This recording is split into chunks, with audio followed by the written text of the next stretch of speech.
Jealousy rarely begins where people think it does. Most people believe jealousy is about love. They believe it appears when someone cares too much, when someone fears losing what they value. But if that were true, jealousy would make relationships stronger. Instead, it often does the opposite. It creates suspicion. It creates tension. It creates silent investigations that slowly erode trust. And the strange part is this. Many jealous people know their reactions are irrational. They know the accusations are exaggerated. They know the fear does not always match reality. But the emotion still appears, again and again, which raises a deeper question. If jealousy is not simply about love, what is it really about? Carl Jung believed that much of human behavior is driven by forces outside our conscious awareness. Thoughts and emotions we do not fully understand, parts of ourselves that remain hidden. He called this hidden dimension the shadow. The shadow contains traits we reject in ourselves, not because they are evil, but because they threaten the identity we want to maintain. Jealousy often lives there. Because jealousy exposes something uncomfortable. It reveals insecurity, and insecurity contradicts the image most people want to project. Confidence, independence, emotional control. So the mind does something subtle. Instead of confronting insecurity directly, it projects the tension outward. The attention shifts from "what am I afraid of" to "what might the other person be doing?" Suspicion replaces self-reflection. And suddenly the mind begins collecting evidence. Small details become meaningful. A delayed message, a change in tone, a casual conversation with someone else. None of these events prove betrayal, but jealousy does not operate like a courtroom. It operates like a pattern detector. Once the mind expects danger, it begins finding it everywhere. And this creates a psychological loop. The jealous person searches for signs of threat. The search increases anxiety. The anxiety creates more suspicion. And suspicion demands more searching. The mind believes it is protecting the relationship, but in reality, it is protecting something else. Identity. Because jealousy often hides a deeper fear. Not the fear of losing someone, but the fear of being replaced, which leads to a painful internal question. What if I am not enough? Enough attention, enough intelligence, enough attractiveness, enough value. Most people do not consciously ask this question, but the fear exists beneath the surface, and when the possibility of comparison appears, the fear wakes up. Someone smarter, someone more interesting, someone more confident. The mind imagines the comparison before it even exists, and imagination can be more powerful than reality.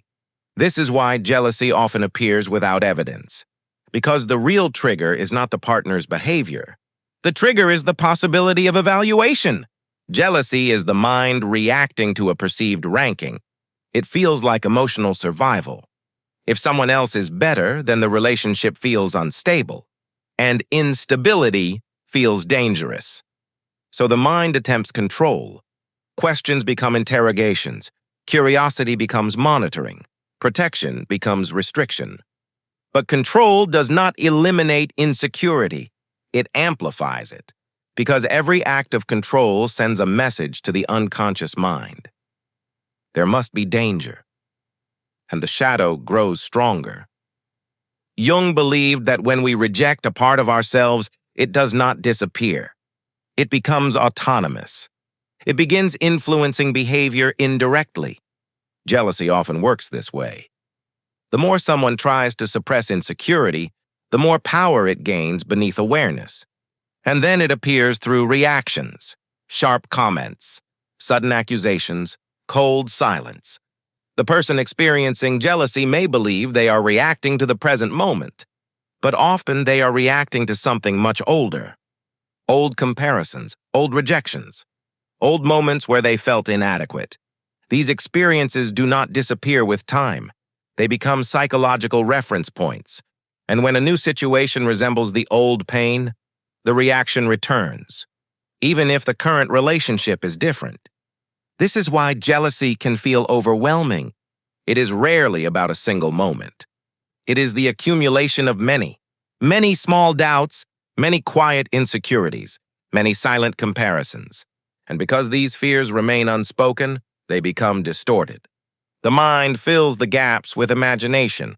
Worst-case scenarios appear instantly. Images that feel real, stories that feel convincing. But imagination is not truth. It is a projection of internal fear onto external events, and projections are powerful because they feel like perception. The jealous person believes they are seeing reality clearly, when in fact they are seeing reality through the lens of insecurity. And the more this lens dominates perception, the more the relationship becomes a battlefield. Trust decreases, freedom disappears, every action becomes suspicious. But here is the paradox. Jealousy often creates the very outcome it fears. Because relationships cannot survive under constant surveillance. People withdraw. They become cautious. They become distant. Not because they are guilty, but because they feel controlled. And distance then confirms the jealous mind's worst fear. Something must be wrong. The cycle completes itself. Fear creates behavior. Behavior creates tension. Tension creates distance. Distance appears as evidence. And the mind believes it was right all along. This is why jealousy is so difficult to break. It reinforces its own narrative. Every reaction becomes proof, unless something interrupts the cycle. Jung called this interruption awareness, the moment when a person begins to observe their own reactions instead of immediately believing them. This moment is uncomfortable because it forces a different question. Not, what is my partner doing? But, what is this fear inside me trying to protect? Often the answer leads back to identity, back to the fear of not being enough, back to the belief that value must constantly be proven. But relationships are not competitions. They are environments. And environments become unstable when one person constantly measures their worth against imagined rivals. Real security does not come from control.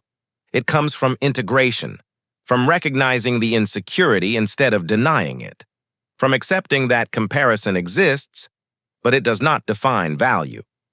When jealousy becomes conscious, it begins to lose its power, because awareness breaks the automatic reaction. The emotion may still appear, but it no longer controls behavior blindly.